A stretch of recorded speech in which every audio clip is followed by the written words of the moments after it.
Hi all, അസ്സലാമു അലൈക്കും. Welcome back to my channel. ഇന്നത്തെ വീഡിയോയിൽ ഹെലിക്കോണിയ പ്ലാന്റിനെ പറ്റിയാണ് ഞാനിവിടെ നിങ്ങൾക്ക് പറഞ്ഞു തരുന്നത്. ഹെലിക്കോണിയയുടെ പല വെറൈറ്റി ഇനങ്ങളും ഉണ്ട് കേട്ടോ.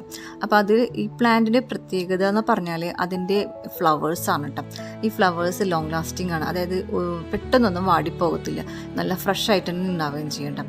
അപ്പോൾ നമുക്ക് നമ്മുടെ ഗാർഡനിൽ എപ്പോഴും ഫ്ലവർ ഉണ്ടാകുകയും ചെയ്യും. അതുപോലെ നമ്മൾ ഫ്ലവർ പോട്ട് സെറ്റ് ചെയ്യുമ്പോൾ ഫ്ലവർ നമുക്ക് എപ്പോഴും ചേഞ്ച് ചെയ്യേണ്ടി വന്നില്ല കേട്ടോ. കുറച്ച് ദിവസത്തേക്ക് അത് ഫ്രഷ് ആയിട്ട് തന്നെ നിൽക്കണ്ടാകും.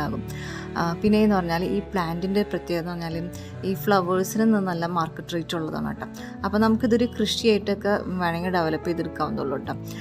ഇത് വലിയ കെയറിങ് ഒന്നും വേണ്ട ഈ പ്ലാന്റിനെ ഡെവലപ്പ് ചെയ്തെടുക്കാനായിട്ട്. അതായത് ഇതിൻ്റെ കടക്കുന്ന് വേരുമെന്ന് പുതിയ തൈകൾ പൊട്ടുകയാണ് ചെയ്യണത്.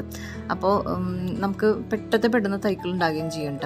ഇപ്പോൾ ഈ കാണുന്ന വീഡിയോയിൽ ഇപ്പോൾ കാണുന്ന ഇതുണ്ടല്ലോ, ഇത് ഒരു കെയറിങ് ഇല്ലാതെ നിൽക്കണതാണ് കേട്ടോ. ഒരുപാട് തൈകൾ പൊട്ടിയിട്ടുണ്ട്. വെള്ളം ഒഴിച്ചെടുക്കണം, വളമിട്ടെടുക്കണം, ഒന്നും ചെയ്യണില്ല. മഴയത്ത് കിട്ടണ ആ വെള്ളം മാത്രമേ ഉള്ളൂ കേട്ടോ. അപ്പോൾ ഇതുപോലെയൊക്കെ ഒരുപാട് തൈകൾ നമുക്ക് പ്രിപ്പയർ ചെയ്തെടുക്കാൻ പറ്റും. പിന്നെ എന്ന് പറഞ്ഞാൽ നമ്മൾ വെച്ച് നടുമ്പോൾ അതിൻ്റെ രീതിയിൽ നല്ല രീതിയിൽ അതിനെ അറേഞ്ച് ചെയ്താൽ കൂടുതൽ ഭംഗിയിൽ നമുക്ക് കിട്ടുന്നുണ്ടാവും. നമ്മളൊന്നുകൂടി കെയർ ചെയ്ത് കൊടുത്താൽ വളമിട്ട് കൊടുക്കലും അതുപോലെ നനച്ചെടുക്കലൊക്കെ ചെയ്താൽ ഇതിന് നല്ല ഭംഗി തന്നെ നമുക്ക് ഈ പ്ലാന്റിന് കിട്ടുകയും ചെയ്യുന്നുണ്ടാവും.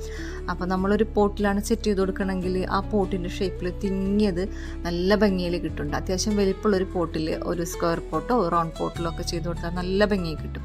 ഈ ഫോട്ടോയിൽ കാണുന്നതൊക്കെ അതിൻ്റെ വെറൈറ്റി ഇനങ്ങളാണ് കേട്ടോ. ഇതൊക്കെ ഹെലിക്കോണിയയുടെ വെറൈറ്റി ഇനങ്ങളാണ്.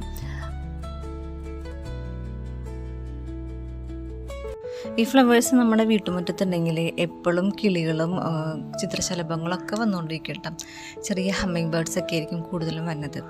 അപ്പോൾ എൻ്റെ വീഡിയോ നിങ്ങൾക്ക് ഇഷ്ടപ്പെട്ടെങ്കിൽ ഒന്ന് ലൈക്ക് ചെയ്യണം, കൂടുതൽ പേരിലോട്ടൊക്കെ ഒന്ന് ഷെയർ ചെയ്തതിനെ സപ്പോർട്ട് ചെയ്യണം. സബ്സ്ക്രൈബ് ചെയ്യാത്തവർക്ക് സബ്സ്ക്രൈബ്.